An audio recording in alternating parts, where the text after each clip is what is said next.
پوچھتے ہیں، فرماتے ہیں سب سے اعلیٰ و اولا ہمارا نبی، کسی دوسرے کے لیے آپ نے جگہ ہی نہیں چھوڑی۔ فرماتے ہیں سب سے اعلیٰ و اولا ہمارا نبی، سب سے بالا و والا ہمارا نبی۔ اللہ نے سب سے پہلے اپنے نور سے اپنے حبیب کے نور کو پیدا کیا اور اس نور کے توسل سے پوری کائنات کی تخلیق فرمائی، پھر سب سے آخر میں اس نور کو نبیوں کا سردار بنا کے مکہ شریف میں امی آمنہ کے شکم سے ظاہر فرمایا۔ میرا امام کہتا ہے نور اول کا شمع فروزہ ہوا، بزم آخر کا چمکا ہمارا نبی۔ وہ نبی جس کے قدم کی برکتیں اس شہر میں آئی جہاں کے لوگ پتھر کے، باتیں پتھر کی، مزاج پتھر کا، لہجے پتھر کے، معبودان باطل پتھر کے، ان کی سوچ پتھر کی، ان کی فکر، ان کے خیالات پتھر کے، لیکن حضور کے قدم کی برکتیں دیکھیں۔ میرا امام کہتا ہے سب چمک والے اجلوں میں چمکا کیا، اندھے شیشوں میں چمکا ہمارا نبی۔ حکومتیں کہتی ہیں کہ میری نگرانی میں معذور اور اپاہج بچوں کی تعداد میں کمی لانے کے لیے پولیو کے 2 ڈرافٹ بنائے گئے ہیں، ان کے استعمال سے بچے وکلانگ، معذور، اپاہج نہیں ہوں گے، لیکن پھر بھی ایسا ہمارے اور آپ کے گھروں میں ہوتا ہے۔ یہ حکومتوں کی طرف سے 2 بوند کے کمال آپ روز دیکھتے رہتے ہیں، لیکن اللہ نے اپنے حبیب کے جسم پاک سے مس ہونے والے 2 پسینے کے قطرے سے جنت کی 2 نہریں بنا رکھی ہیں، ایک کو کوثر کہا، ایک کو سلسبیل۔ میرا امام کہتا ہے جس کی 2 بوند ہیں کوثر و سلسبیل، ہے وہ رحمت کا دریا ہمارا نبی۔ آپ کو فخر سے کہنا چاہیے ہے وہ رحمت کا دریا، اونچی بولے ہے وہ رحمت کا دریا۔ آپ سے پوچھا جائے کتنے انبیاء کرام، آپ کہتے ہیں کم و بیش کا لفظ استعمال کرتے ہیں۔ میرے امام نے بھی یہی کہا کیا خبر کتنے تارے کھلے چھپ گئے پر نہ ڈوبے نہ ڈوبا۔ حکومتیں کہتی ہیں میرے سپورٹ میں رہو، میری پارٹی کا جھنڈا اپنے گھروں میں لگاؤ، گاڑیوں میں، دکانوں میں لگاؤ، تمہیں ہم سڑکوں کی ٹھیکیداری وغیرہ وغیرہ دیں گے، تم کامیاب رہو گے۔ میرا امام کہتا ہے بریلی شریف کا تاجدار یہ تمہیں کیا دیں گے، یہ خود میرے نبی سے ادھار مانگتے ہیں۔ کیا کھلی الائی ہے میرے امام نے، فرماتے ہیں کون دیتا ہے دینے کو منہ چاہیے، دینے والا ہے سچا۔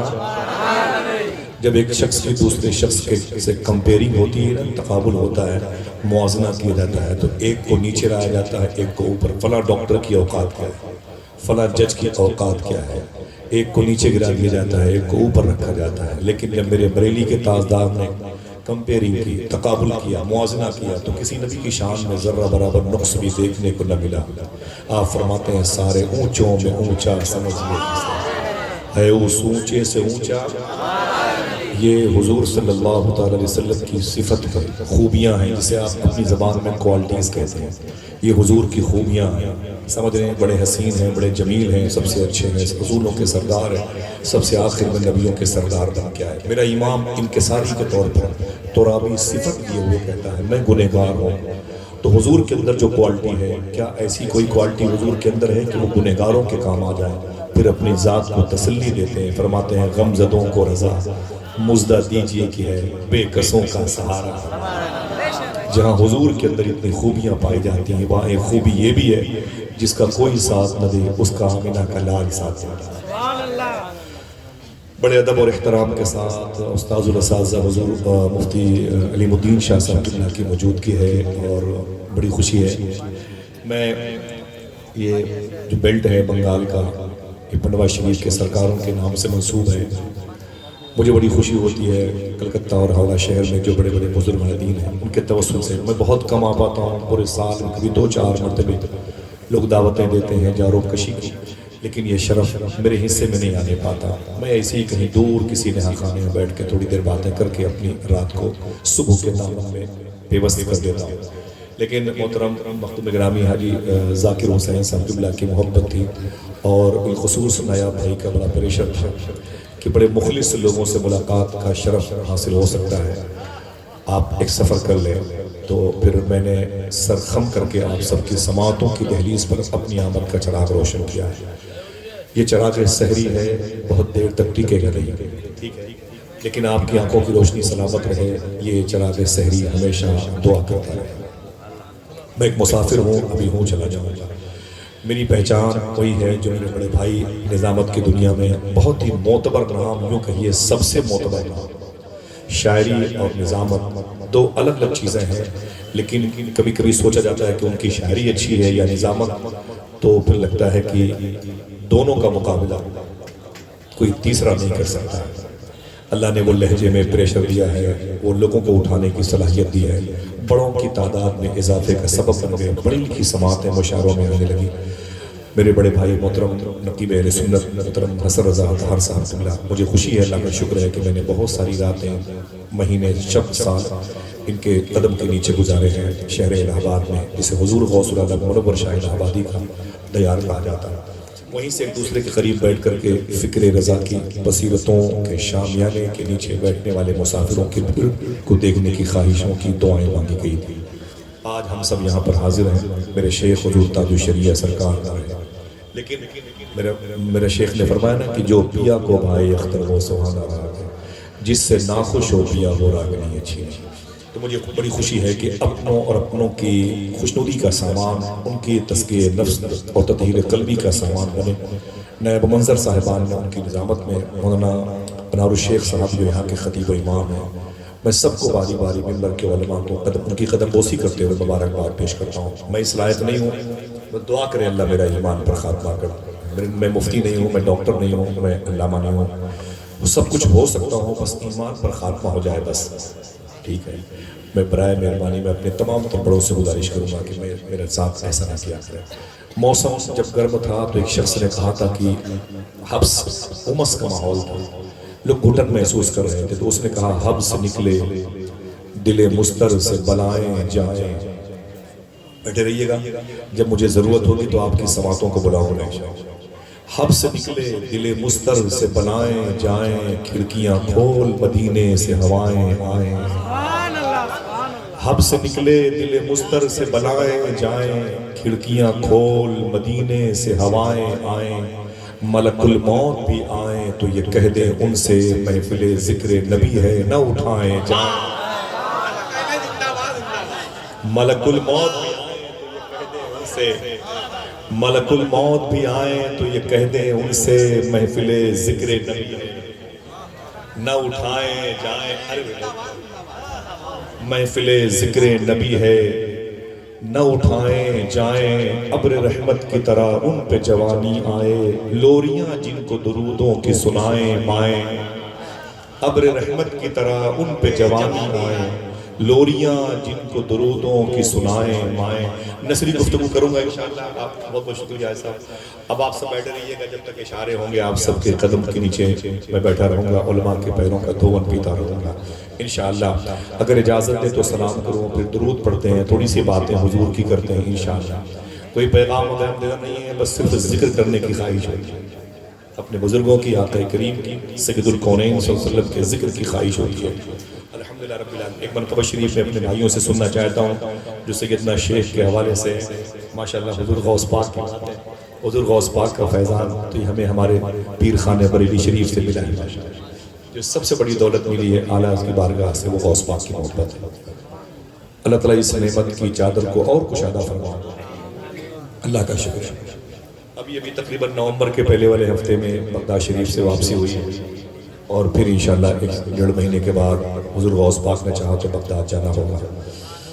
اللہ کا شکر ہے کہ علماء کرام کے قدم کی برکتیں ہیں، جو سال اس سے پہلے گزرا میں اس سال تقریباً اطہر بھائی 4 مرتبہ بغداد شریف گیا غوث پاک کی بارگاہ میں۔ اسی لیے جلسوں میں جاتا ہوں کہ بغداد جانے کا انتظام ہو جائے، پھر سوچتا ہوں وہاں جا کے کاش بغداد میں گھر اپنا بناتے جاتے، دیکھتے آپ کے دربار کو آتے جاتے۔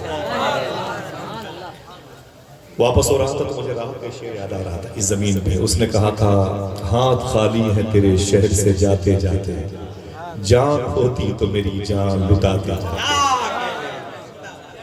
دعا کریں انشاءاللہ۔ میرے علماء نے کہا کہ غوث پاک کی باتیں کیجیے گا، انشاءاللہ کروں گا کسی نہ کسی موقع پر، بس آپ بیٹھے رہیے گا انشاءاللہ، محبت اور احترام کے ساتھ تھوڑی سی باتیں سماعت کر لیں۔ کوئی تفریح نہیں ہے، کوئی کھیل کود نہیں ہے، کوئی بازاری لہجہ نہیں ہے، ایک درد ہے جو ذکر مصطفیٰ کی صورت میں بیان ہوا چاہتا ہے۔ ٹھیک ہے، میں سلام کرتا ہوں، میرے سلام کا جواب دیں، السلام علیکم ورحمۃ اللہ وبرکاتہ۔ اس کے بعد مل کر کے درود شریف پڑھتے ہیں۔ درود کیا ہے؟ درود شریف کیا ہے؟ سنیں آپ۔ حدیث شریف میں کہ آقا کریم صلی اللہ تعالیٰ علیہ وسلم اپنی امت کے لوگوں کا میدان محشر میں نام لے کے بلائیں گے، یعنی آپ کا انشاءاللہ اپنی امت کے لوگوں کا حضور نام لے کے بلائیں گے، اے فلاں ادھر آ، اے فلاں ادھر آ۔ تو بتایا جاتا ہے کہ جب وہ حضور اسے بلائیں گے تو وہ حضور کے پاس جائے گا اور کہے گا آقا آپ مجھے پہچانتے ہیں، آپ میرا نام جانتے ہیں؟ تو حضور فرمائیں گے ہاں میں تیرا نام جانتا ہوں۔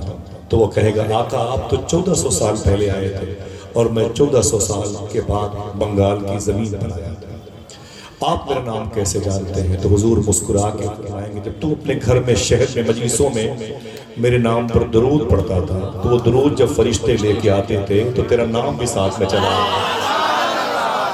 اللہ اکبر اللہ، یہ درود کی برکت ہے جو تمہیں حضوری کے آداب سکھاتی ہے۔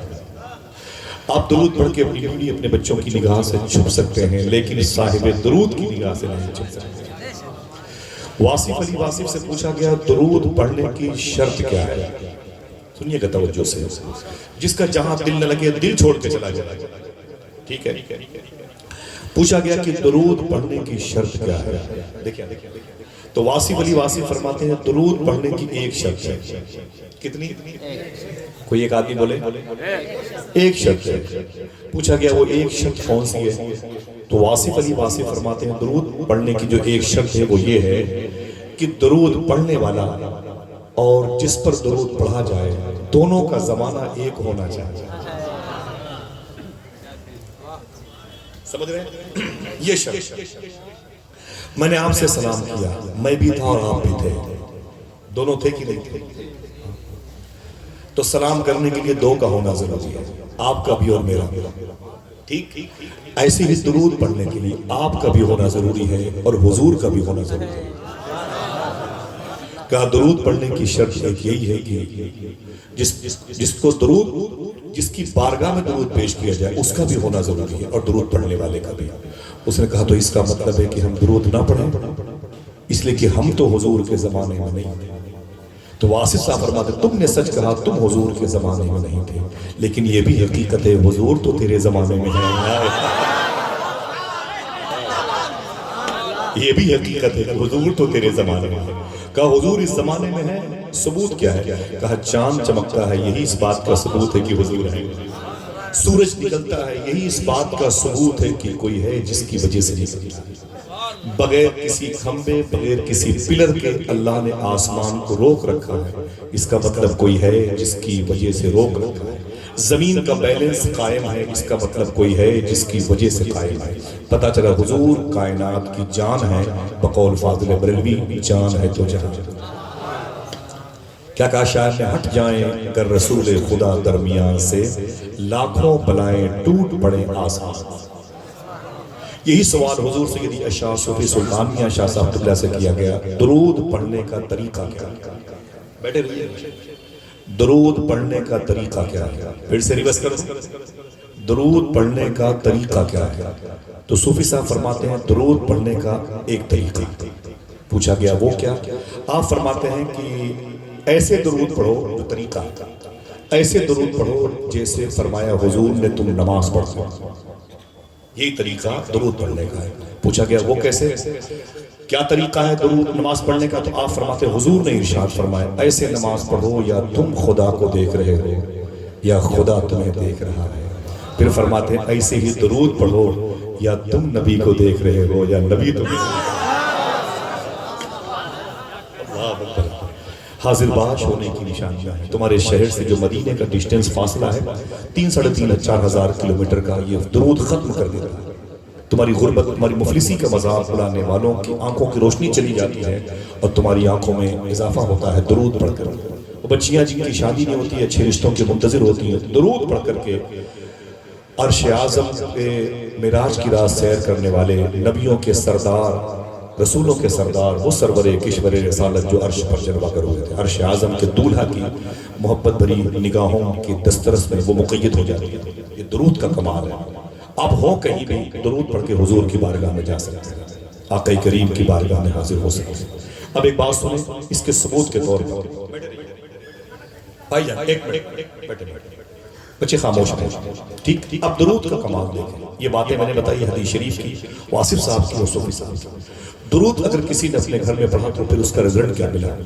ایک عاشق ہے، غریب ہے، اس کا کاروبار بہت چھوٹا سا ہے، کپڑوں کا کاروبار کرتا ہے، چھوٹا سا کاروبار کپڑے کا، لیکن اس کے اندر ایک صفت ہے، خوبی ہے. وہ کیا؟ جب وہ کپڑا اپنے سر پہ گٹھر لے کے چلتا تھا تو درود پڑھتے ہوئے جاتا.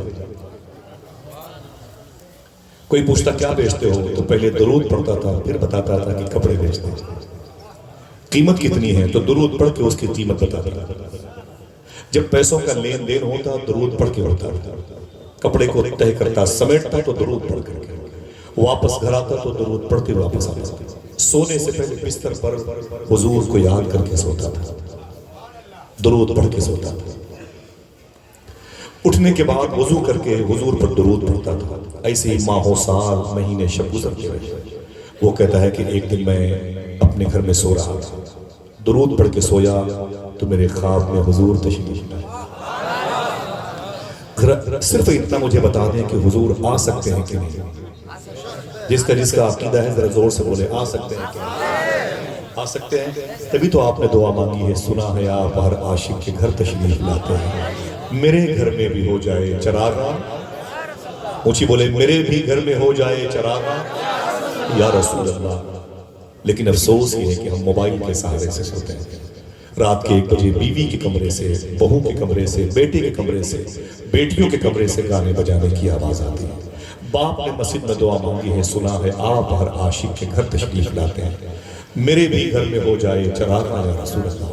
حضور اپنی امت کے گھروں میں آنا چاہتے ہیں لیکن دروازے ہم نے خود بند کر رکھے.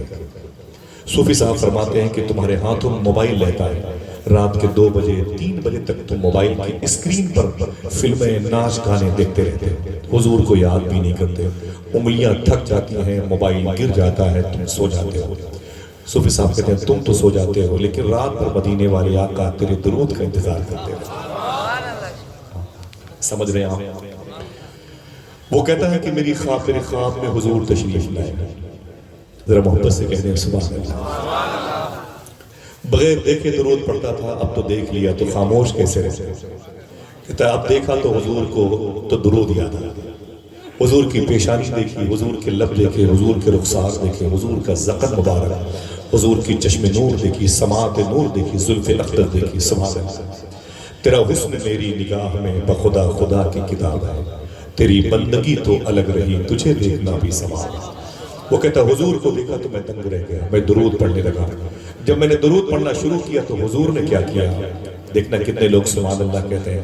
وہ کہتا حضور نے اپنے دونوں ہاتھوں کو آگے بڑھایا، مبارک ہاتھوں کو آگے بڑھا کر کے میرے بازوؤں کو پکڑا اور پکڑ کے اپنی طرف کھینچتے ہوئے حضور نے ارشاد فرمایا، اے میرے عاشق، میں تیرے ان ہونٹوں کو چومنا چاہتا ہوں جن ہونٹوں سے تو مجھ پہ درود پڑھا کرتا ہے. دوستو یہ عمر شریف کے ڈرامے نہیں ہیں کہ آپ کی تفریح تباہ کا کوئی اس میں سامان ہوگا، لیکن قلبی واردات کو منقلب کرنے کے لیے باتیں ہیں.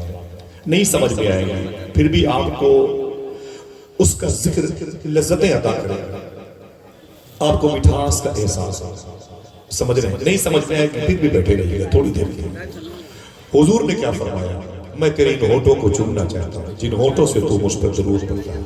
وہ کہتا ہے میں کانپنے لگا. میں نے کہا نا نا نا حضور، میرے ہونٹ بڑے گندے ہیں، میرے ہونٹ ناپاک ہیں اور آپ کے نوری ہونٹ ہیں، آپ کے کافوری ہونٹ ہیں.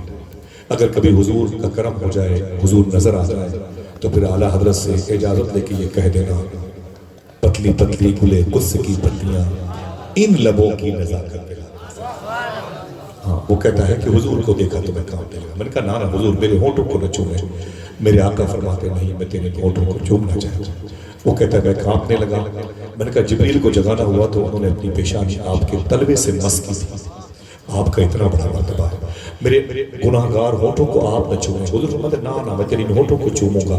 وہ کہتا ہے مجھے لگا کہ اب بس بس بس حضور کے دونوں ہونٹ میرے ہونٹ سے لگ جائیں. مجھے لگا اب حضور میرے ہونٹوں کو چوم لیں گے تو میں نے اپنا چہرہ گھما لیا. جب میں نے اپنا چہرہ گھما لیا تو حضور کے دونوں ہونٹ میرے گال پہ چپک گئے. جب گال پہ چپک گئے تو ٹھنڈک محسوس ہوئی، جب ٹھنڈک محسوس ہوئی تو میری نیند کھل گئی، نیند سے بیدار ہو گیا، جاگا، حضور خواب میں تھے، جاگا تو میں نے کیا دیکھا، میری جھوپڑی مہک رہی ہے۔ آپ جب خوشبودار سن کے ہو سکتے ہیں تو وہ خوشبودار دیکھ کے کیوں نہیں ہو سکتے؟ سمجھ رہے ہیں؟ وہ کہتا ہے میری جھوپڑی خوشبودار تھی، میں نے شکر کے سجدے کیے۔ نماز فجر کے بعد جب میں آگے بڑھانا تو گلی میں میرے محلے کے لوگوں نے دوڑا کے پکڑا، بولے ٹھہرنا بھائی ٹھہرنا۔ میں نے کہا کیا بات ہے؟ لوگوں نے کہا ذرا یہ بتا، غریب انسان تیرے گھر میں کھانے کے لیے روٹیاں نہیں ہیں، پہننے کے لیے کپڑے نہیں ہیں، رہنے کے لیے مکان نہیں ہے، اتنا قیمتی عطر تو نے کہاں سے لگایا؟ اس نے کہا میں نے کوئی عطر نہیں لگایا۔ کہا پھر یہ جو خوشبو تیرے بدن سے آ رہی ہے، اس نے رو کے کہا جو خوشبو میرے بدن سے آ رہی ہے یہ میرے بدن کی خوشبو نہیں ہے، تو حضور کے بدن کی خوشبو میرے بدن سے آ رہی ہے۔ کہا تجھے کیسے مل گئی؟ کہا درود پڑھنے کی وجہ سے۔ کیا دقت ہوتی ہے آپ کو درود پڑھنے میں؟ کیا بگاڑا ہے آپ کسی نے؟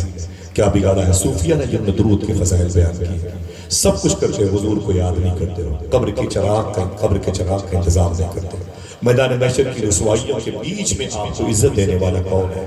وہی آمینہ کا لال۔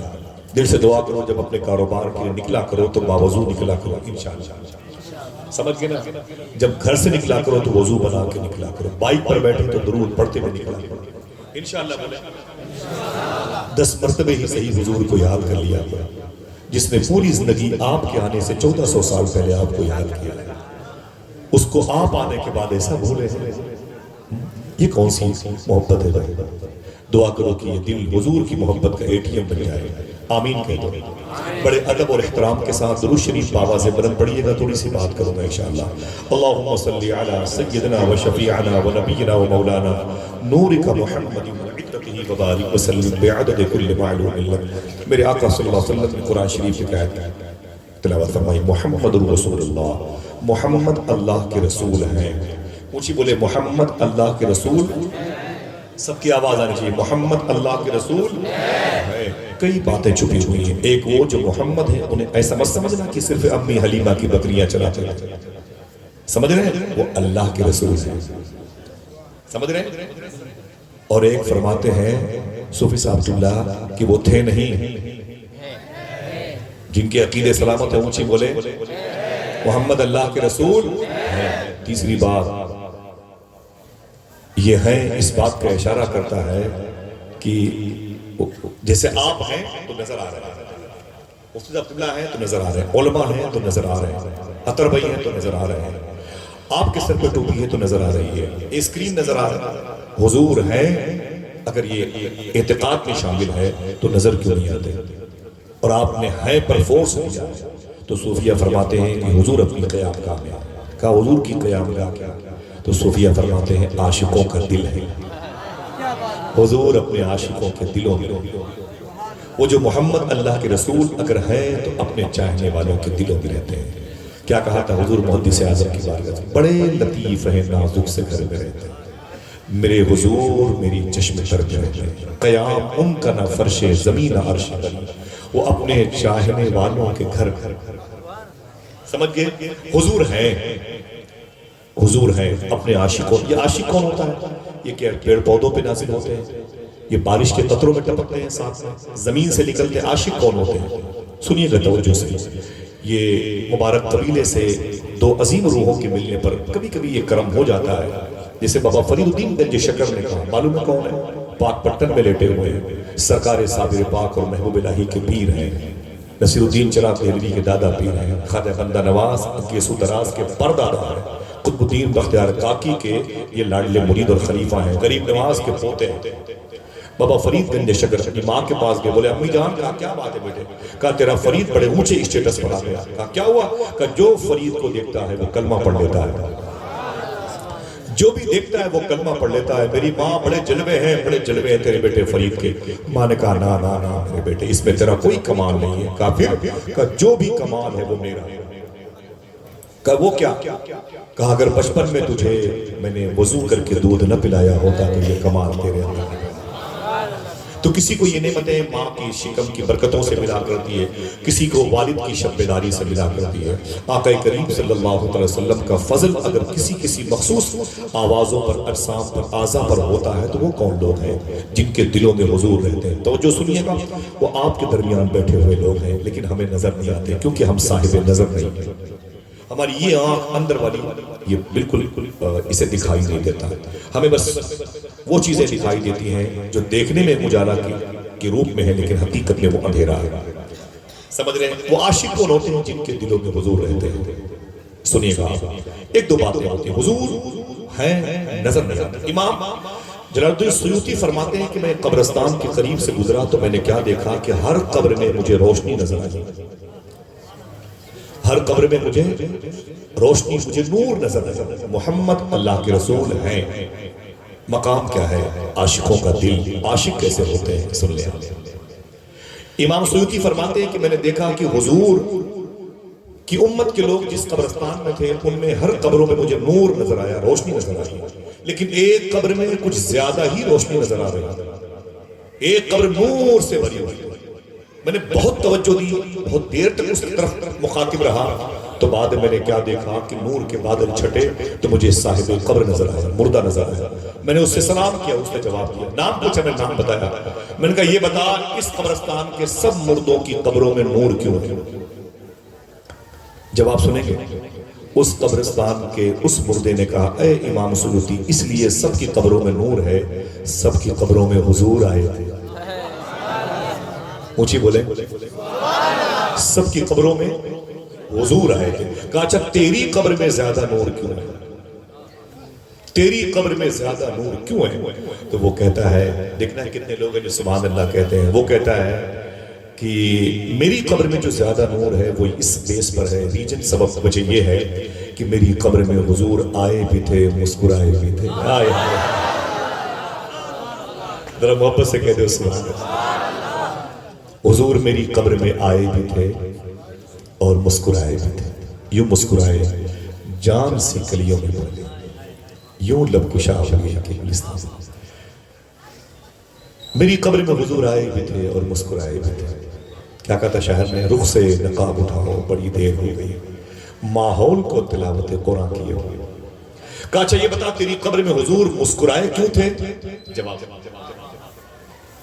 جواب سنیے گا، وہ کہتا ہے بیس یہ ہے، میری چھوٹی سی دکان ہے، مرنے سے پہلے چھوٹی سی میری دکان تھی، میں اس پر بیٹھتا تھا اور شام تک جو بھی مجھے چھوٹے موٹے پیسوں سے جمع کرنے کی توفیق ہوتی تو وہ کرتا تھا، لیکن جب شام کو اپنی دکان بڑھاتا تھا، معمول کے مطابق کرتا تھا، دکان بند کرتا تھا، تو 1 روپیہ دن بھر کی کمائی کا نکال کر ایک جھولے میں ڈال دیتا تھا، اور 12 مہینے تک وہ جھولے میں 1 روپے ہر دن ڈالتا رہتا تھا۔ لیکن جب حضور کی پیدائش کا مہینہ آتا تھا تو وہی پیسہ میں حضور کی میلاد پہ خرچ کیا کرتا تھا، اس لیے حضور نے میری قبر پہ آ کے مسکرایا۔ ذرا محبت سے کہہ دو سبحان اللہ۔ دیکھیں وہ عاشق ہوتے ہیں ایسے، کتنے دانا، کتنے فہم اور کتنے صاحب بصیرت والے ہوتے ہیں، ان کا کوئی عمل لائق تردید نہیں ہوتا ہے بلکہ لائق تقلید ہوا کرتا ہے۔ محمد رسول اللہ، محمد اللہ کے رسول، عقیدہ ہے تو اونچی بولو، محمد اللہ کے رسول۔ ایک جملہ سن لیجئے گا، دل کہے تو چلے جائیے گا۔ صوفی صاحب سے پوچھا گیا حضور کے ذکر کے بارے میں، ایک جملہ قدم بوسی کرتا ہوں، آپ نے فرمایا حضور کے ذکر کا کمال یہ ہے کہ حضور کی موجودگی میں ہوتا ہے۔ حضور کے ذکر کا کمال یہ ہے حضور کی موجودگی میں ہوتا ہے۔ حضور ہوں گے تو ذکر حضور ہوگا، ذکر حضور ہوگا تو پھر حضور۔ نہ ہم ہوں نہ آپ، کسی کی ضرورت نہیں ہے ذکر حضور اور حضور کے موجودگی کے لیے۔ ذکر حضور حضور کو بلا لیتا ہے اور حضور جہاں ہوتے ہیں وہاں ذکر حضور ہوتا ہے۔ اب یہ ہم اور آپ پر کرم ہوا ہے جو یہاں پر آ گئے ہیں، اور یہ کرم کن کن پر ہوتا ہے؟ جن کے دلوں میں حضور رہتے ہیں۔ وہ سنیں امی آمینہ کا لال کیسا تھا کہ جس کی محبت لوگوں کے دلوں میں پائی جاتی ہے۔ ایک شخص کہتا ہے کہ میں نے تاریخ پڑھی ہے، مدینہ شریف میں بڑا تعصب پرست، جس کو اپنی زبان میں آپ چنسنگی کہتے ہیں، جو حضور کے نام پر بغاوت کرتا تھا، حضور کے نام پر جسے نفرت تھی، دسترخوان پر بیٹھ کے حضور کو گالیاں دیتا تھا۔ اپنے بچوں کو حضور کا دشمن بناتا تھا، اپنی بیوی بچوں کے سامنے حضور کے جس میں نور کی برکتوں کا مذاق اڑاتا تھا، دوستوں کو پیسے دے دے کر کے حضور کے خلاف جمع کرتا تھا، اپنی فوج جمع کرتا تھا۔ اس کا کام یہی تھا، حضور کے خلاف محاذرائی کرنا۔ اس کا ایک بیٹا تھا 10-12 سال کا۔ وہ بیٹا کہتا ہے کہ ایک دن میں مدینے کی گلی سے گزر رہا تھا، ادھر سے میں جا رہا تھا، ادھر سے حضور آ رہے تھے۔ میں نے کبھی حضور کو دیکھا نہیں، جب حضور مجھے نظر آئے تو میں ٹھہر گیا۔ وہ کہتا ہے کہ جب میں نے حضور کو دیکھا تو میری آنکھیں تنگ رہ گئی۔ کبھی ایسی آنکھیں نہیں دیکھی، کبھی ایسی پیشانی نہیں دیکھی، کبھی ایسے لب نہیں دیکھے، کبھی ایسے رخسار نہیں دیکھے۔ دیکھتا بھی کیسے، بنانے والے نے دوسرا محمد بنایا ہے۔ وہ کہتا میں دنگ رہ گیا، ایسی زلف حضور کی، میں قید ہو گیا اس میں۔ میں قریب گیا، میں نے کہا آپ کون ہیں؟ تو حضور مسکرا کے فرماتے ہیں یوں تو میں آمینہ کا لال ہوں، لیکن حقیقت میں اللہ کا رسول ہوں۔ قرآن مجھ پر نازل ہوا، پتھر کے بت یہ سب جھوٹے ہیں، فراڈ ہیں، آخری رسول ہوں، اللہ ایک ہے۔ وہ کہتا ہے کہ میں حضور کو دیکھتا رہا اور حضور چلے گئے۔ جب حضور چلے گئے تو میرے دل میں میری آنکھوں کے راستے سے حضور کی محبت کا چراغ روشن ہو گیا۔ بڑے تعصب پر گھر سے اس کا تعلق تھا۔ وہ کہتا ہے گھر آیا، دسترخوان پر باپ نے حضور کے خلاف باتیں شروع کی، میرا دل ٹوٹ گیا، میں اٹھ کے چلا گیا۔ بستر پہ جب سونے کا وقت آیا تو حضور یاد آیا، چند آنسو تکیے پہ گرے، میں سو گیا۔ آنکھ کھلی تو میں مدینے کی گلیوں سے گزرتا رہا اور حضور کو دیکھنے کی کوشش کرتا رہا۔ آہستہ آہستہ چپکے چپکے جب میں حضور کو دیکھتا نا تو پھر حضور کی محبت میرے دل میں اور بیٹھتی چلی جاتی تھی، اور بیٹھتی چلی جاتی تھی۔ میری گفتگو صرف بچوں کے لیے ہے، جوانوں کے لیے ہے، بزرگوں کو ساری باتیں یاد ہیں۔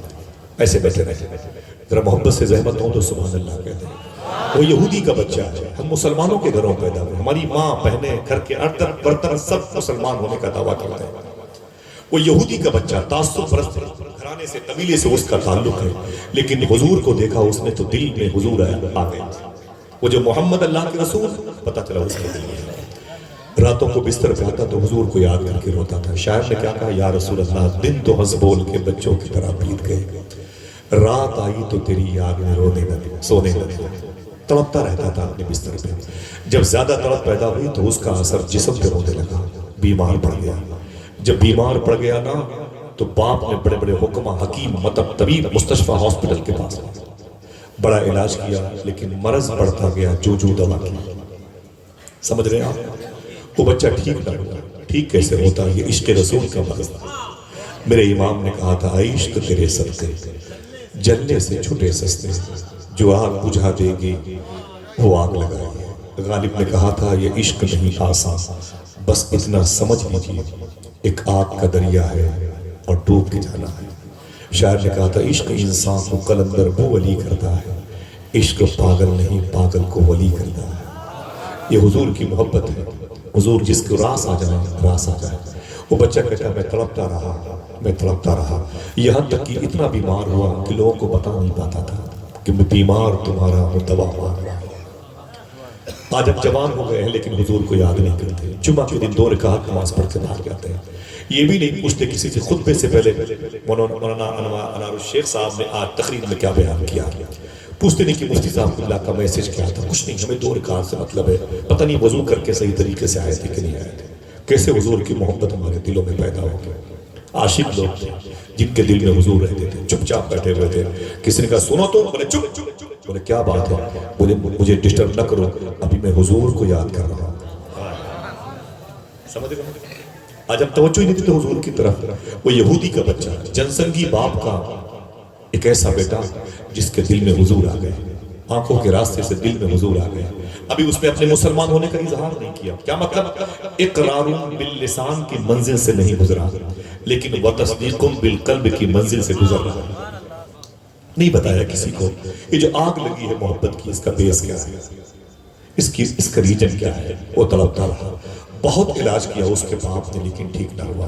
صاحبوں ذرا سوچو، یہ 10-12 سال کا بچہ حضور کے چہرے نور میں کیا دیکھا تھا؟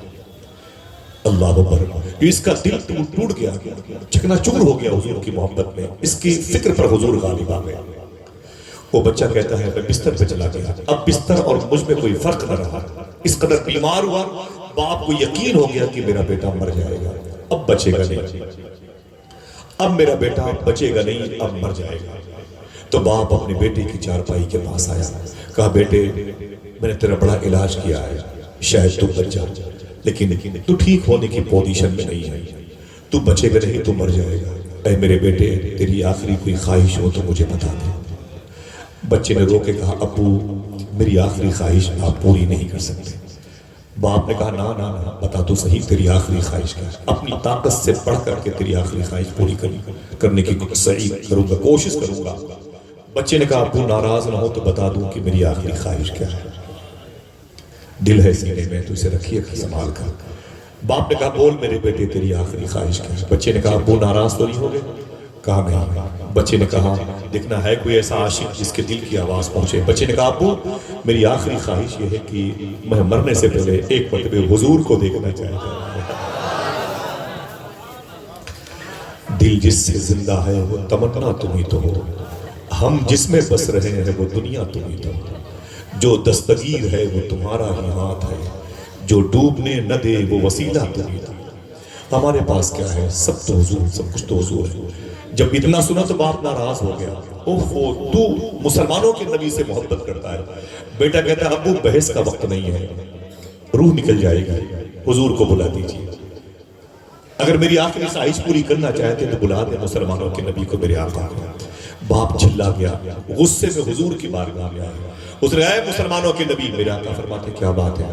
اس نے کہا میرا بیٹا گھر پہ آپ کا انتظار کر رہا ہے، بیمار بہت زیادہ ہے، دیر نہ کریں، چلیں جلدی، ہو سکتا ہے کہ وہ آپ سے ملاقات ورنہ وہ مر بھی جائے، جلدی چلیں۔ حضور نے اپنے غلاموں سے فرمایا اٹھو میرے عاشقوں، ایک عاشق میرا انتظار کر رہا ہے۔ شعر پڑھ دو۔ شاعر کہتا ہے کہ بجھی ہوئی شمع کا دھواں ہوں اور اپنے مرکز کو جا رہا ہوں، بجھی ہوئی شمع کا دھواں ہوں اور اپنے مرکز کو جا رہا ہوں، یہ دل کی دنیا تو مٹ چکی ہے، اب اپنی ہستی مٹا رہا ہوں۔ شعر سنیے گا، سنبھالیے گا، مجبوری نہ ہو تو شعر سمجھنے کی مجھے بتائیے گا۔ بجھی ہوئی شمع کا دھواں ہوں اور اپنے مرکز کو جا رہا ہوں، یہ دل کی دنیا تو مٹ چکی ہے، اب اپنی ہستی مٹا رہا ہوں، ادھر یہ گھر سے نکل رہے ہیں، ادھر میرا دم نکل رہا ہے، ادھر وہ گھر سے نکل رہے ہیں، ادھر میرا دم نکل رہا ہے، دغا کہاں دے گئی ہے قسمت، وہ آ رہے ہیں میں جا رہا ہوں۔ اللہ اکبر اللہ اکبر، ادھر وہ گھر سے نکل رہے ہیں، ادھر میرا دم نکل رہا ہے، دغا کہاں دے گئی ہے قسمت، وہ آ رہے ہیں میں جا رہا ہوں۔ حضور فرماتے چلو میرے عاشقوں، میرے عاشق کے پاس۔ حضور تشریف لائے جب اس کے گھر میں نا، کہاں ہے وہ؟ باپ نے کہا اندر آ۔ حضور جب اندر آئے تو وہ بچہ مریض، تھوڑی سی سانسوں کا وقت لیے ہوئے، جب اس نے اپنے گھر میں حضور کو دیکھا تڑپ گیا، کیوں؟ وہ آئے گھر میں ہمارے خدا کی قدرت ہے، کبھی ہم ان کو کبھی اپنے گھر کو دیکھتے، حضور کو دیکھا تو رونے لگا، آنکھیں بھر آئی، اشک بہار، آج حضور میرے گھر پہ آئے، دیر بہت ہو چکی ہے۔ حضور نے جب اسے دیکھا نا تو حضور نے جملہ ارشاد فرمایا بیٹے کلمہ پڑھ لے۔ کیا فرمایا حضور نے؟ کلمہ، اونچی بولے، کلمہ پڑھ لے۔ جیسے فرمایا حضور نے کلمہ پڑھ لے، ڈر گیا، اس نے حضور کے بغل میں اپنے باپ کو دیکھا، جیسے میں کلمہ پڑھوں گا میرا باپ ناراض ہو جائے گا۔ فرماتے حضور کلمہ پڑھ لے، اس نے اپنے باپ کو دیکھا، ڈر کے مارے، باپ ناراض ہوگا، لیکن جیسے فرمایا حضور نے کلمہ پڑھ لے، جب اس نے باپ کو دیکھا تو باپ کے دل کو رب نے بدل دیا۔ باپ نے کہا پڑھ لے بیٹا پڑھ لے، یہ تیری قسمت ہے، یہ تیرے گھر آئے، یہ تیری قسمت ہے، تیرے گھر آئے۔ اللہ اللہ، یوں تیرا اسم گرامی میرے لب پر آ گیا، جیسے دریا تشنگی کے پاس چل کر۔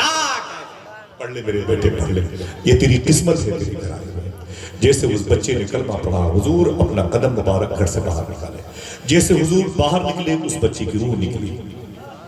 پہلے کہا گیا تھا ادھر وہ گھر سے نکل رہے ہیں، ادھر میرا دم نکل رہا ہے، دغا کہاں دے گئی ہے قسمت، وہ آ رہے ہیں میں جا رہا ہوں۔ جیسے حضور باہر نکلے اس کی روح نکلی، باپ دوڑا، اے مسلمانوں کے نبی میرا بیٹا میرے کام کا نہیں، اسے لے جائیں، اپنے مذہب کے مطابق اس کے کفن دفن کا انتظام کریں۔ میرے آقا پلٹے اپنے غلاموں کو لے کے فرماتے ہیں اے میرے غلاموں اٹھا لو میرے عاشق کو، دیکھنا کوئی ہے جو سبحان اللہ۔ میرے آقا فرماتے ہیں اس کے کفن کا انتظام میں کروں گا، اس کے غسل کا انتظام میں کروں گا، اس کی نماز جنازہ میں پڑھاؤں گا۔ اللہ اکبر۔ اگر کسی نے حضور سے ایسا عشق کیا کہ اعلان کر دیا مرہار سنگار تمہیں سے ہے، بگین میں بہار تمہیں سے ہے، تو حضور کی طرف سے بھی کرم نوازی ہوئی ہے۔ میرے آقا نے فرمایا اٹھا لو میرے عاشق کی لاش، اٹھا لو میرے عاشق کی لاش، یعنی اعلان کر دو عاشق کا جنازہ ہے ذرا دھوم سے نکلے۔ آئے اگر زحمت نہ ہو تو ذرا ہاتھوں کو اٹھا کے بولو لبیک یا رسول اللہ۔ اپنے اپنے ماں باپ کی مغفرت کے لیے پھر سے بولیں دل سے بولیں عاشق کا جنازہ ہے ذرا دھوم سے نکلے، محبوب کی گلیوں میں ذرا گھوم کے۔ میرے آقا فرماتے اٹھا لو میرے عاشق، اٹھا لو میرے عاشق۔ میرے آقا صلی اللہ تعالیٰ علیہ وسلم اسے حضور نے اس کے غسل کا انتظام کیا، حضور نے اس کی نماز جنازہ پڑھی، حضور نے اس کی نماز جنازہ پڑھی۔ اس کی جب تدفین کا وقت آیا نا، یعنی قبر کو مٹی کا وقت دینے کا وقت آیا، حضور نے اسے بقی شریف کے قریب میں قبرستان ہے، دنیا کی سب سے عظیم سب سے بڑی قبرستان عراق میں نجف اشرف میں، جسے باب السلام کہتے ہیں، جہاں صالح علیہ السلام اور ہود علیہ السلام کی مزارات ہیں، کروڑوں کے اوپر مردوں کی مزارات ہیں وہاں پر۔ بڑی راتیں میں نے گزاری ہیں، اس نومبر میں میں نے 4 رات اسی شہر میں گزاری جو نومبر چل رہا ہے، نجف اشرف میں، مولا علی کے شہر میں، الحمدللہ رب۔ لیکن دنیا کی سب سے بڑی عظیم قبرستان اگر کوئی ہے تو بقی شریف ہے۔ اسی قبرستان میں حضور کی لاڈلی بیٹی مخدوم کائنات آرام کر رہے ہیں، اسی قبرستان میں حضور کے چچا جناب عباس، اسی قبرستان میں مولا علی مخدوم کائنات کے گھر کی پہلی بہار امام حسن لیٹے ہوئے ہیں، ان کے بغل میں ان کے بھتیجے امام زین العابدین لیٹے ہوئے ہیں، ان کے بغل میں امام باقر لیٹے ہوئے ہیں، ان کے بغل میں امام جعفر صادق لیٹے ہوئے ہیں۔ اگر کوئی سبحان اللہ کہنے کے لیے راضی ہو تو بتا دو اسی قبرستان میں حضور کی 2 پھپھو عاتقہ اور صفیہ آرام کر رہے ہیں، اسی قبرستان میں حضور کی اور 3 بیٹیاں مخدومہ زینب اور رقیہ ام کلثوم آرام کر رہی ہیں، اسی قبرستان میں حضور کے بیٹے جناب ابراہیم آرام کر رہے ہیں، اسی قبرستان میں حضور کی 9 ازواج آرام کر رہی ہیں، اسی قبرستان میں حضور کی چچی، حضور کی سمدی مخدومہ کائنات مخدومہ فاطمہ کی ساس، مولا علی کی ماں، حسن حسین کی دادی مخدومہ فاطمہ بنت اسد آرام کر رہی ہیں۔ اگر کوئی بولنا چاہے تو بولے اسی قبرستان میں امی حلیمہ بھی آرام کر رہی ہیں۔ بقی شریف کے ہر ذروں کو سلام، اللہ اس پاکیزہ ذروں کو ہمیں چادر نور بنا کے آخری سفر میں اوڑھنے کی توفیق عطا فرمائے۔ میرے آقا نے فرمایا میرے اس عاشق کو اس قبرستان میں لے چلو۔ 10-12 سال کا بچہ بازی مار لے گئے، سمجھ رہے ہم 70 سال کے ہو گئے یاد نہیں کرتے، لیکن سنیں جب اس کی قبر میں اسے اتارنے کا وقت آیا نا تو گرمی زیادہ نہیں تھی، لوگ زیادہ نہیں تھے۔ پھر سے ریورس کرتا ہوں، گرمی زیادہ نہیں تھی، لوگ زیادہ نہیں تھے، لیکن میرے آقا صلی اللہ علیہ وسلم بار بار اپنی پیشانی مبارکہ سے پسینے مبارکہ پہنچ رہے تھے، سبحان اللہ سبحان بار بار، اور حضور صلی اللہ علیہ وسلم اس بچے کے جنازے میں پنجوں کے بل چل رہے تھے، سبحان اللہ سبحان اللہ۔ پنجوں کے بل۔ کسی نے تدفین کے بعد پوچھا آقا بھیڑ زیادہ نہیں تھی آپ پنجوں کے بل چل رہے تھے، گرمی زیادہ نہیں تھی آپ پسینے پہنچ رہے تھے، کیوں کیوں کیوں؟ میرے آقا فرماتے ہیں مسکرا کے، دل کہے تو بولنا، حالانکہ دل سبحان اللہ کہنا چاہتا ہے اور نفس کی وجہ سے لوگ نہیں کہتے۔ حقیقت یہی ہے۔ معلوم ہے کیا کہا حضور نے؟ حضور فرماتے میں پنجوں کے بل چل رہا تھا، میں پسینے پہنچ رہا تھا، اس لیے وہ جو بچہ جس کی مٹی ہوئی ہے تدفین عمل میں آئی ہے، وہ مجھ سے اس قدر محبت کرتا تھا، اس قدر محبت کرتا تھا، اس کے جنازے میں اتنے فرشتے آ گئے تھے، مجھ محمد کو بھی چلنے میں دشواری پیدا ہوئی۔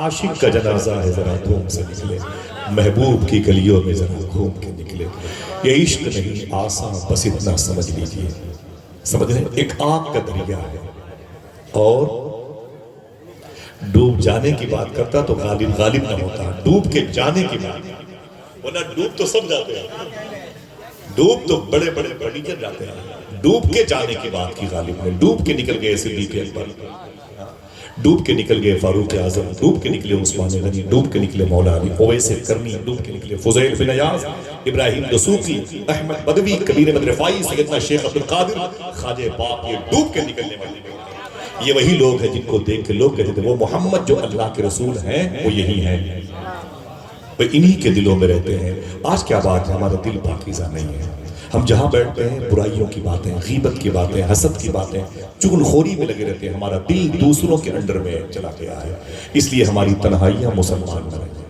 آپ دعا کرتے ہیں اے اللہ مسلمانوں پہ کرم فرما، صوفی کہتا ہے یہ غلط طریقہ ہے، یہ کہا کرو اللہ ہماری تنہائی کو مسلمان بنا دے، اللہ ہماری آنکھوں کو مسلمان بنا دے، اللہ ہماری سوچ کو مسلمان بنا دے، اللہ ہماری فکروں کو مسلمان بنا دے، اللہ تعالیٰ ہمارے دست بازو کو مسلمان بنا دے۔ معلوم ہے حالات کیا ہو جاتے ہیں، اگر آپ حضور کی محبت سے دور ہو جائیں تو وہی ہوتا ہے جو اسپین میں ہوا تھا۔ معلوم ہے ہو سکتا ہے کہ آپ کے لیے گفتگو ہمیں کب یہ شروع ہوگی، کب یہ شروع ہوگی، یہ ہوگی، ابھی تو کچھ ہنسائے نہیں ہوئے، ابھی تو کچھ کوئی شعر نہیں پڑے ترنم میں، ابھی تو انہوں نے ہاتھ اٹھا کے اور لوگوں کو متحرک کر کے کوئی نعرے نہیں لگوائے، کوئی بات نہیں کی، تقریر کب شروع کریں گے، یہی تو نہیں فیصلہ ہو پا رہا ہے۔ 2 گھنٹے نکل جاتے ہیں، لوگ سمجھتے ہیں اب شروع ہوگی، اب ٹھیک ہے۔ نہ تقریر کرنے کے لیے آتا ہوں، نہ تقریر سنانے کے لیے، میں تقریر جو باتیں ہیں وہ آپ کو یاد کرانے کے لیے آتا ہوں، اور کبھی تقریر نہیں، کوئی پیغام نہیں، یہ ذکر ہے جو ہمارے بزرگوں کا ہے۔ اس ذکر میں لذتیں ہیں، اس میں مٹھاس ہے، اس میں جاذبیت ہے، اس میں مغناطیسیت ہے، یہی ہمارے قلب کی خوراک ہے جس کے بارے میں قرآن کہتا ہے الا بذکر اللہ تطمئن۔ سمجھ رہے ہیں آپ؟ معلوم ہے کیا ہوا، یہی اسپین کے مسلمان تھے تو مسلمان تھے تو اسپین میں دنیا کی سب سے بڑی تاریخی جامع مسجد اسی اسپین میں تھی۔ روزانہ مغرب کی نماز کے بعد جب چراغ اس مسجد میں جلایا جاتا تھا تو 40 من سرسوں کا تیل اس مسجد میں لگتا تھا ایک رات، اتنی بڑی مسجد تھی۔ لیکن جب مسلمانوں کو حضور کی باتیں اچھی نہ لگی، مسلمانوں کو حضور کی باتوں سے محبت نہ رہی، مسلمانوں کو لوڈ لگنے لگی حضور کی باتیں، مسلمانوں کو گراں گزرنے لگی حضور کی باتیں، تو وہ مجلس رسول سے دور ہو گئے۔ جب مجلس سجائی گئی تو پتھر بازی کرنے لگے، جب حضور کا نام آیا تو مذاق اڑانے لگے، تھے مسلمان ظاہری طور پر لیکن صرف آدھار کارڈ پہ۔ جب حضور کی باتیں ہوتی تو اپنی باتیں کرتے تھے۔ پھر کیا وہ معلوم ہے 2.5 دن میں اس اسپین میں 3.5 لاکھ مسلمانوں کو ذبح کیا گیا، 2.5 دن میں 3.5 لاکھ مسلمانوں کو ذبح کیا گیا۔ اسپین سے اسلام ختم ہو گیا، قرآن پڑھنے پر پابندی ہو گئی۔ دنیا کی سب سے بڑی تاریخی جامع مسجد جسے قرطبہ کہتے ہیں، جو سب سے بڑی مسجد تھی، آج وہاں پر 70% اس مسجد کے اندر شاپنگ سنٹر کھلے ہوئے ہیں، اور 30% زمین پر روزانہ ہزاروں لڑکیوں کی عزتیں لوٹی جاتی ہیں، شراب کی سینکڑوں دکانیں اس میں پائی جاتی ہیں، صرف ہماری نااہلی کی وجہ سے، حضور کی محبت سے دوری کی وجہ سے۔ صاحبو تھوڑا سا وقت نکالو حضور کے لیے، آقا کریم صلی اللہ علیہ وسلم کی محبت میں اپنے آپ کو تنہا رکھو، تھوڑے لمحے کے لیے موبائل سے دور ہو جاؤ اور کہیں تنہائی میں بیٹھ کے حضور کو یاد کرو۔ حضور صلی اللہ علیہ وسلم بھولنے کی چیز نہیں، حضور تو ان کے بھی کام آئیں گے جو کہتا ہے ہمیں کسی کی ضرورت نہیں۔ حضور نے اس کا بھی ساتھ دیا جس نے حضور کو زمین پہ زندہ نہیں دیکھنا چاہا۔ حضور کیسے لوگوں کے دلوں میں رہتے ہیں، وہ جو محمد ہے اللہ کے رسول، وہ کیسے لوگوں کے دلوں میں۔ نے ایک بچے کی بات کی، یہ لڑکیاں بیٹھی ہوئی ہیں، مائیں بہنیں بیٹھی ہوئی ہیں، یہ سمجھتی ہیں کہ بات مولویوں کے پاس صرف بوڑھوں کی باتیں ہیں، جوانوں کی باتیں ہیں، لڑکوں کی باتیں ہیں۔ حضور سے محبت کرنے والی کوئی لڑکی بھی آئی ہے جس کے دل میں حضور ہو، کہا جائے کہ وہ محمد جو اللہ کے رسول ہیں وہ ان ماں بہنوں کے دلوں میں ہے؟ تو میں ایک بات کہتا ہوں، ہاں ہاں میری بہن حضور تیرے دل میں بھی ہے، لیکن وہ کون لڑکی تھی؟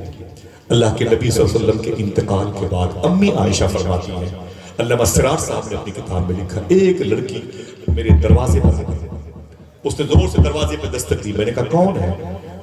تو کہا امی میں آپ کی بیٹی ہوں۔ دروازہ میں نے کھولا تو اس کی آنکھیں سرخ تھی، میں نے کہا کیا بات ہے؟ تو رونے لگی میرے قریب بیٹھ کے۔ اس نے کہا امی جب سے حضور کا انتقال ہوا تب سے مسکرائی نہیں، جب سے حضور دنیا سے چلے گئے تب سے بچوں کی مسکراہٹ بھی گراں گزرتی ہے۔ دن میں سورج نکلتا ہے نا تو اندھیرے کا احساس ہوتا ہے، کسی کی باتیں اچھی نہیں لگتی ہیں۔ امی بس ایک ارادہ لے کے آئی، اگر آپ کو زحمت نہ ہو تو مجھے حضور کی مزار شریف زیارت کرا دیں۔ میری ماں بہنوں سنو جی بیٹھ کوئی بات نہیں،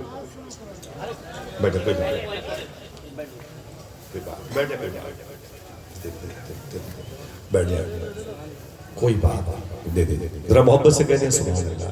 دوستو بیٹھے رہیے گا، ایک شخص کے لیے ایک شخص کافی ہے، ٹھیک ہے؟ علماء کرام کی جوتی میرے سر کا تاج ہے، اور آپ جیسے سنجیدہ مزاج کے لوگ اگر اس قسم کی گفتگو سنتے ہیں تو میری نظر میں جلسوں کا معیار بڑھتا ہی جاتا ہے۔ اللہ تعالیٰ آپ کو سلامت رکھے، آمین کہہ دو، ہاتھوں کو اٹھا کے آمین کہہ دو، توجہ دیں۔ بہت بہت شکریہ آپ کا، مجھے بڑا اچھا لگا، میں نے سوچا بھی نہیں تھا کہ زبان کے اعتبار سے بڑا فرق ہے، اور آپ کی یہ زبان نہیں ہے، میں آپ کے قدموں کے نیچے بہت دیر تک نہیں بیٹھ پاؤں گا، لیکن آپ جس طریقے سے بیٹھے ہوئے ہیں اس کا مطلب ہے کہ حضور کی نگاہ میں ہیں، آپ حضور کی بارگاہ میں حضوری کا شرف پائے ہوئے ہیں۔ سن لیں، آج دیکھ لیں، کل خدا کی قسم میدان محشر میں اس کا بینیفٹ آپ کو ملے گا۔ وہ لڑکی کہتی ہے امی عائشہ سے، حضور کی بیوی سے، مجھے بس حضور کا روضہ دکھا دیجیے، مجھے دربار مصطفیٰ دکھا دیجیے، میں حضور کے روضے کو دیکھنا چاہتا ہوں۔ لڑکیاں بھی حضور سے محبت کرتی ہیں، اور جو لڑکے آج کل مجلسوں میں آ کے ہنستے ہی نہیں، علم نہیں ہے فلسطین میں کیا ہو رہا ہے۔ فلسطین کے 10 سال کے بچے سے پوچھا گیا، سن میرے بھائی، پوچھا گیا کہ بڑے ہو کے کیا بنیں گے؟ اس نے مسکرا کے کہا، میاں یہ سوال کسی اور سے کرو، اسرائیلی بچوں سے کرو، ہم بیت المقدس کے محافظ ہیں، ہماری عمر 10 سال کی ہے، تم ہم سے پوچھتے ہو بڑے ہو کے کیا بنو گے؟ ہم وہ خوش نصیب ہیں جو بڑے ہونے سے پہلے ہی شہید ہو جایا کرتے ہیں۔ کسی نے کہا کہ تیرا ساتھ تو دنیا دینے سے رہی، کوئی تیرا سپورٹ نہیں کرتا، تو فلسطینی بچے نے کہا مجھے کسی کے سپورٹ کی ضرورت ہوتی تو میں بھی عرب میں پیدا ہوا ہوتا، میں بھی ہند میں پاکستان میں پیدا ہوا ہوتا، مجھے کسی کی ضرورت نہیں ہے، میری مدد کے لیے میرا اللہ کا۔ سمجھ رہے؟ کاش ان بچوں کو حضور کے اس مبارک بیت المقدس کی محافظت کے لیے شہید ہونے والوں کی کہانیاں یاد آ جائیں۔ آج فلسطین کے بچے کہتے ہیں میرے قبیلے کا ہر شخص قتل گاہ میں ہے، میں بچ گیا بھی تو تنہائی مار ڈالے۔ سمجھ رہے آپ؟ آج کی آپ کے لیے ہنسی کا سامان ہے، لیکن روز قرآن کو ٹیشو پیپر پر لے جا رہے ہیں۔ روزانہ مسلمانوں کی بہنوں کی عزتیں اسرائیلی خنزیر کا گوشت کھانے والے لوٹ رہے ہیں، اور آپ کے لیے حضور کی مجلسیں تفریح کپل شرما کی مجلس کرتی ہے، معاذ اللہ۔ دیکھیں یہ لڑکیاں بھی حضور سے محبت کرتی ہیں، یہ وہ لڑکیاں تھیں جن کو دیکھ کے کہا جاتا تھا کہ اس لڑکی کے دل میں حضور ہے، وہ جو محمد اللہ کے رسول ہیں وہ کہاں ہے؟ تو آواز آتی تھی، ایرو گھومتا تھا اسی کے دل میں ہے۔ حضور کے ہونے کا پتہ بتاتی تھی لڑکیاں بھی۔ آج حالات بڑے خراب ہو گئے، مسلمانوں کی لڑکیاں غیروں کے ساتھ چلی جاتی ہیں، درود پڑھنے والے وہ ہونٹ خنزیر کا گوشت کھانے والوں سے چپک جاتے ہیں۔ ان کا ذمہ دار کون ہے؟ مجھے بتائیں، اس کا ذمہ دار کون ہے؟ آپ کا معاشرہ، آپ کی تہذیب، آپ کی سوچ۔ جب آپ کو سیکھنے کا وقت آتا ہے تو آپ ہنسی اور مذاق کے دائرے میں آتے ہیں۔ وہ لڑکی کہتی ہے امی مجھے حضور کا روضہ دکھا دیا، دربار مصطفیٰ دیکھنا چاہتی ہوں۔ امی عائشہ فرماتی میرے دل میں محبت پیدا ہو گئی، میں نے روضے مصطفیٰ کا دروازہ کھولا، اور جب اندر میں داخل ہوئی تو میں نے سلام کیا، الصلاۃ والسلام علیک یا رسول اللہ۔ میرے پیچھے پیچھے وہ بھی آ گئی، لڑکی ہے، گھر میں اس کے شوہر ہے، ہسبینڈ ہے، اس کے بچے ہیں، گھر میں اس کے ماں باپ سب ہیں، لیکن حضور نظر نہیں آئے انتقال ظاہری کے بعد۔ اس کی زندگی عجیب و غریب ڈھنگ سے گزر رہی ہے۔ جیسے اس نے حضور کے روضے کو دیکھا، امی عائشہ کہتی ہیں تڑپ کر کے حضور کی مزار سے لپٹ گئی۔ جب لپٹ گئی تو رونے لگی، کبھی حضور کی مزار شریف کی مٹی کو اٹھاتی چومتی، کبھی آنکھوں سے لگاتی، آقا آپ کہاں چلے گئے؟ آپ کی یاد بہت آتی، آپ کی یادیں ہمارے سینے میں بے بس ہو چکی ہیں، اللہ کے رسول میں آپ کو دیکھنا چاہتی ہوں، جب سے آپ گئے ہیں آنکھوں کی روشنی بجھ جاتی تو بہتر تھا، ساری چیزیں ہیں لیکن وہ چہرہ نظر نہیں آتا، آقا مجھ پہ کرم فرمائے۔ لڑکی کہتی ہے یا تو حضور آپ جہاں ہیں مجھے وہاں بلا لیں، یا پھر آپ وہاں آ جائیں جہاں میں۔ امی عائشہ کہتی ہیں اس کی طرف مجھ سے دیکھی نہ گئی، تھوڑی دیر کے بعد اس نے اپنا سر حضور کے روضے پہ رکھا اور خاموش ہو گئی، ایک دم خاموش ہو گئی۔ اور جب خاموش ہوئی تو تھوڑی دیر کے بعد میں نے سوچا کہ اسے اٹھا کے باہر کریں۔ جب میں نے اس لڑکی کا بازو پکڑا اسے اٹھانا چاہا تو میں خود بیٹھ گئی، میں کیا اٹھاتی، میں خود بیٹھ گئی۔ میں نے پوری طاقت جمع کی اس لڑکی کو اٹھانے کے لیے روضے مصطفیٰ صلی اللہ علیہ وسلم سے، میں خود بیٹھ گئی۔ کہا کیوں؟ تو آپ فرماتی ہیں جتنی چیخ اس کی نکلی تھی روضے مصطفیٰ کو دیکھ کر کے، مجھے اس کے اس مبارک قسمت کو دیکھ کے میری چیخ نکلی ویسی ہی۔ کہا کیسے؟ کہا جب میں نے اسے بہت طاقت جما کر کے اسے اٹھانا چاہا تو اٹھی نہیں، تو میں نیچے اس کے نبض کو پکڑا تو میں نے کیا دیکھا، روضے مصطفیٰ سے لپٹ کے وہ جب لپٹی ہوئی تھی تبھی اس کی روح اس کے بدن سے نکلی۔ عمر بھر کی بے قراری کو قرار آئی۔ ایک ہم ہے حضور سے دور ہو گئے، ایک ہم ہے کہ مرنے کا سامان ڈھونڈتے ہیں اور کہتے ہیں حکومتیں بدل جائیں تو حالات اچھے ہو جائیں گے۔ حکومتوں کے بدلنے سے کچھ نہیں ہوتا، نظریات کے بدلنے سے ہوتا۔ سمجھے دوستو، کہاں جاؤ گا؟ اپنی بہنوں کی عزتوں کو کیوں نیلام کرتے ہو؟ تمہارا وقت جو درود پڑھنے کا تھا اسے کیوں خراب کر دیا آپ نے؟ کیا دقت ہے آپ کے لیے؟ اتنی عظیم قسمت پائی آپ نے کہ آپ کو اللہ نے رسولوں کے سردار کی امت میں رکھا، پھر بھی حضور کو بھول گئے، پھر بھی حضور کو یاد نہیں کیا۔ آپ کا جو شیوا تھا آپ نے اس سے اپنے آپ کو الگ کر لیا، جو آپ کا کریکٹر تھا آپ نے اس سے اپنے آپ کو منحرف کر لیا۔ وہ جو محمد ہیں، اللہ کے رسول ہیں، وہ جن کے دلوں میں ہیں وہ انسان ہیں۔ کیا آپ سے پوچھتا ہوں کہ حضور سے جانور بھی محبت کرتے ہیں؟ میرے امام نے تو کہا جانور بھی کرے ان سے فریاد، پیڑ سجدے میں گرا گرا۔ ہم انسانوں کے حضور سے محبت نہ کر سکے، لیکن خدا کی قسم ایک لمبی فہرست ہے جانوروں کی جو حضور سے محبت کرتے ہیں۔ برا نہ ماننا، میں آپ کے پیروں کا دھون پی کے جاؤں گا، لیکن ہنسنا نہیں، دل نہ کہے تو چلے جانا، لیکن برا نہ ماننا، کھیل کود نہ کرنا حضور کی مجلس میں۔ میں آپ سے سچی بات کہتا ہوں دوستوں کہ حضور کی محبت انسانوں کے دل میں نہ آ سکی، لیکن حضور سے محبت کرنے والے جانوروں کی لمبی تعداد نظر آتی ہے۔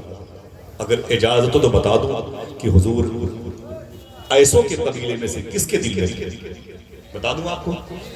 سنیے گا بس، نہ آپ کو زور سے بولنا ہے، میں کہوں آپ سبحان اللہ کہہ دیں تو دل کہہ دو سبحان اللہ کہہ دیں، ورنہ بیٹھے رہے نہ کوئی ہنگامہ ہے نہ کچھ نہیں۔ کہاں تو ایک آدھے گھنٹے پون گھنٹے گفتگو، پھر کہاں مجھے نکل جانا ہے 1000-2000 کلومیٹر دور، اور میں معافی چاہتا ہوں آپ سے، لیکن اللہ آپ سب کے بیٹھنے کا اس جو سلیقہ ہے اسے قبول فرما لے۔ پھر سے بولے میں نے کہا حضور سے بچے محبت کرتے ہیں، بچیاں محبت کرتی ہیں، بوڑھی عورتیں محبت کرتی ہیں، بوڑھے لوگ محبت کرتے ہیں، سب کی فہرست سے موجود ہے۔ لیکن ایک بات بتاتا ہوں، جب انسانوں کے اندر حضور کی محبت نکلتی ہے تو مجھے جانور یاد آتا ہے۔ یار عجیب بات ہے، انسانوں کے حضور سے محبت نہ کر سکا، جانور حضور سے محبت کرتے ہیں۔ کنز العلماء ارشاد فرماتے ہیں، آپ فرماتے ہیں کہ جب جنگ خیبر کے موقع پر مسلمانوں کے نبی کی قیادت میں جب خیبر کے قلعے پر مولا کائنات نے اٹیک کیا تھا اور مرہم مارا گیا تھا اور خیبر کے قلعے پر اسلامی جھنڈا لہرایا تھا، تو بہت ساری پراپرٹی مسلمانوں کے نام میں آئی تھی، اناج، پھل فروٹس، میوہ جات، سونے چاندی کے سکے، بہت ساری تلواریں، زرہ، سب بہت ساری چیزیں آئی تھیں، اور بڑے بڑے قیمتی گھوڑے، گدھے، خچر، یہ سب حضور کے غلاموں کے حصے میں آئے تھے، جسے مال غنیمت کہتے ہیں۔ چپ رہیے گا، بالکل معلوم ہے کیا ہوا؟ وہ جب مال غنیمت بٹا، جب فوجیوں کو تقسیم کیا گیا، وہ پراپرٹی تقسیم کی گئی، وہ مال تقسیم کیا گیا، تو حضور کے حصے میں بھی کچھ پیسے آئے، حضور کے حصے میں بھی کچھ پیسے آئے، کچھ سامان آئے، کچھ اناج آئے، یہاں تک کہ حضور کے حصے میں ایک مبارک گدھا آیا تھا۔ حضور کے حصے میں ایک جانور آیا تھا، ایک گدھا آیا تھا۔ سنیے گا، گدھے کے لفظ، آج کے دور میں بڑی بڑی گاڑیاں ہیں، لیکن پہلے یہ گدھے، یہ خچر، یہ گھوڑے، اونٹنی، اونٹ، یہی ان سواریوں کی جگہ پہ تھے۔ حضور کے حصے میں جیسے وہ گدھا آیا نا، معلوم ہے کیا ہوا؟ جیسے اس گدھے نے حضور کو دیکھا، اس کی آنکھوں سے آنسو نکلنے لگے۔ سنیں آپ حدیث شریف میں، وہ گدھے کی آنکھ میں آنسو، حضور نے اسے دیکھا تو قریب بلایا، ادھر آ۔ وہ گدھا قریب آیا، ہم انسان ہو گئے، اشرف المخلوقات ہو گئے، کتوں سے بدتر ہماری زندگی ہے۔ اپنی نشستیں حضور کے ذکر سے ماورا، حضور کی باتوں سے دور سجاتے ہیں، ایسی جگہ بیٹھتے ہیں جہاں حضور یاد نہ آئے۔ اللہ اکبر۔ اور وہ گدھا، حضور فرمایا ادھر آ، وہ گدھا قریب آیا، حضور نے فرمایا کہ اپنے بارے میں کچھ بتا۔ دیکھنا کتنے لوگ ہیں جو اس کی باتوں کو غور سے سنتے ہیں۔ وہ گدھا کہتا ہے کہ اے رسولوں کے سردار، میرے جو باپ، باپ کے باپ، باپ کے باپ، میری جو میرے پرکھے تھے نا، ان کی نسل میں 60 گدھے آئے ہیں۔ کتنے؟ اونچی بولیں، 60 گدھے گزرے ہیں، 60۔ سمجھ رہے ہیں؟